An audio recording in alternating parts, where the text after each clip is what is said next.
Joël est un jeune passionné et plein de vie.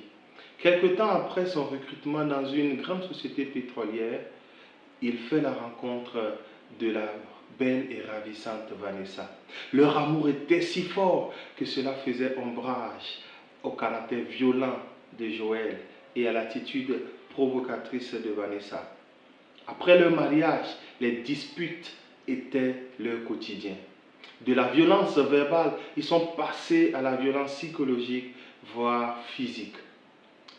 La faute est l'institution mariage, la faute à un manque d'amour, la faute à Dieu, la réponse est bien entendu non.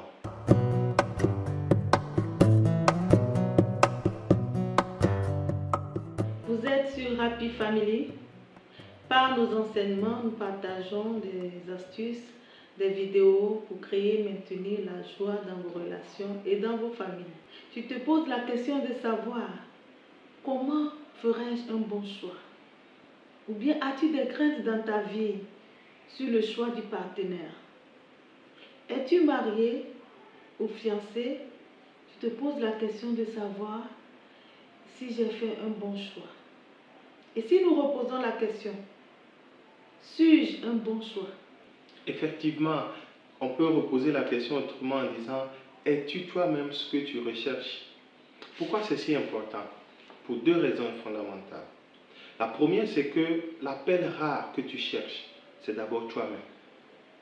Plusieurs cherchent à faire le choix d'un partenaire idéal, la femme exceptionnelle, ce jeune homme beau, bien friqué, ainsi de suite, c'est très bien. Mais si nous réduisons le monde à vous deux, à deux personnes, et si aucun d'entre ces deux personnes ne cherche à être l'appel rare, comment feront-ils le bon choix? Donc il est primordial que vous travaillez sur vous pour être vous-même le bon choix.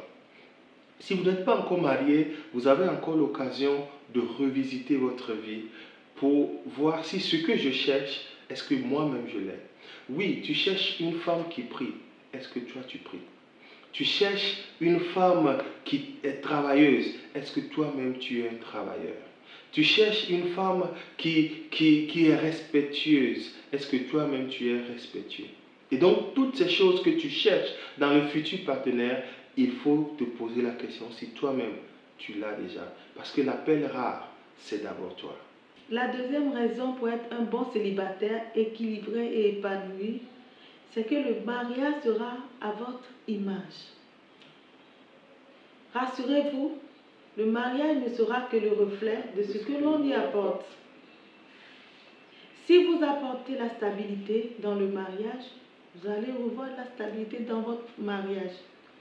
Si vous êtes un jeune équilibré et si vous êtes un jeune spirituel, vous allez le retrouver dans votre foyer. Si vous apportez la joie, si vous apportez votre stabilité sur tous les plans, votre mariage également va ressentir de cette stabilité, de cette joie.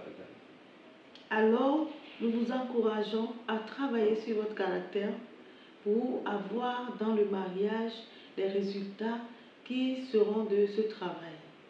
Mettez-moi deux célibataires ensemble, deux bons célibataires, ils produiront un mariage bon.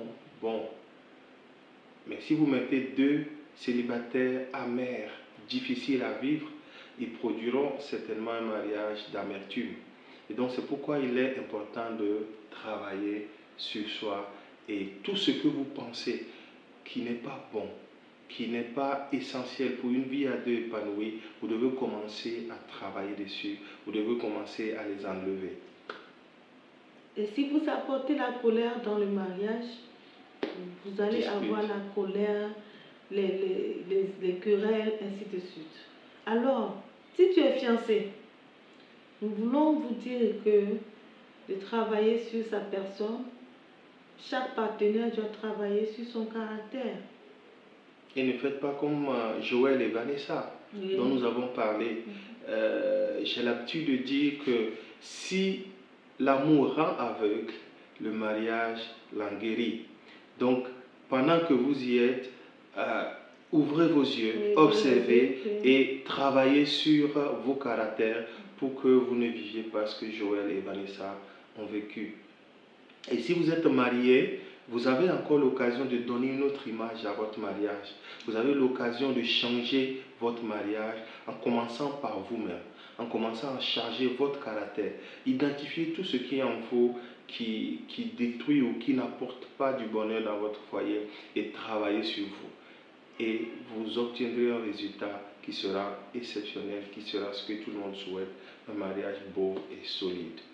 Avant de clore cette vidéo, retenez ceci. Votre mariage sera à votre image. Il y a un adage anglo-saxon qui dit garbage in, garbage out. Si vous mettez des grains pourris dans le moulin, vous obtiendrez de la farine pourrie. Alors, si vous avez aimé la vidéo, partagez, likez, abonnez-vous et on va se dire à la prochaine émission. Que Dieu vous bénisse. Amen.